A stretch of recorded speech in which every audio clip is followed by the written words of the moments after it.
បុព្វហេតុនៃសិក្ខាសាលាយើងហ្នឹងមានតែ3ទេសច្ចៈខន្តីនិងកតញ្ញូ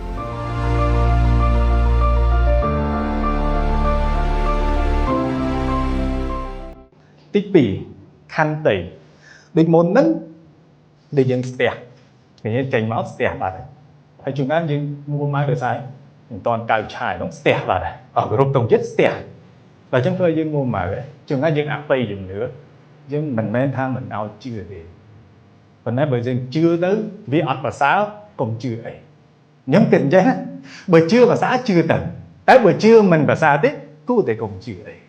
ឧទាហរណ៍ធ្លាប់សែនទៅវាជាមែនខ្ញុំថាសែនក៏អត់មានខាតអីផងព្រោះបានហូបទៀតមិនអញ្ចឹងត្រូវអត់តែបើសែនឯងអត់ទៅពេកវាធ្វើឲ្យធ្ងន់ទៅខ្ញុំថាគួរគិតមើលឡើងវិញនយោជកក៏គាត់ជាមនុស្សដែរមិនប្រកបគាត់ឆ្លាតជាងនយោជិតទេគាត់ក៏អាចគិតខុសដែរនយោជិតដូចគ្នា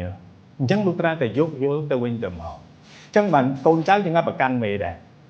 និយាយតែម្ដងជួនកាលម្ដងចេះម្ដងចុះម្ដងសម្រាប់ចេះម្ដងសម្រាប់ចុះជួនកាលសរុបមេទៀតឥឡូវចង់ធ្វើម៉េចពិតប្រកបនេះចុះសរុបអ្នកមានខ្លួនឯង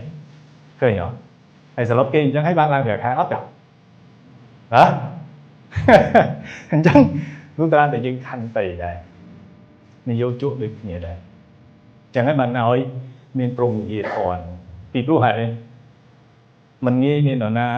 ស្ដីថាគេហៅជេរគេហៅបាយគេមានកម្លាំងចិត្តទៅធ្វើការមកអូអានេះស្រួលមិនរៀនទេព្រោះជេរស្រួលរៀនហ្នឹងមិនអញ្ចឹងវាអត់មានហេតុផលណាស្ដីឲ្យគេជេរគេសន្លប់គេ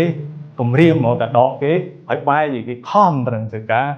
លះបង់ដើម្បីសារបានវិញមិនងាយចុងក្រោយមានតែថាខន្តីទៅវិញទៅមក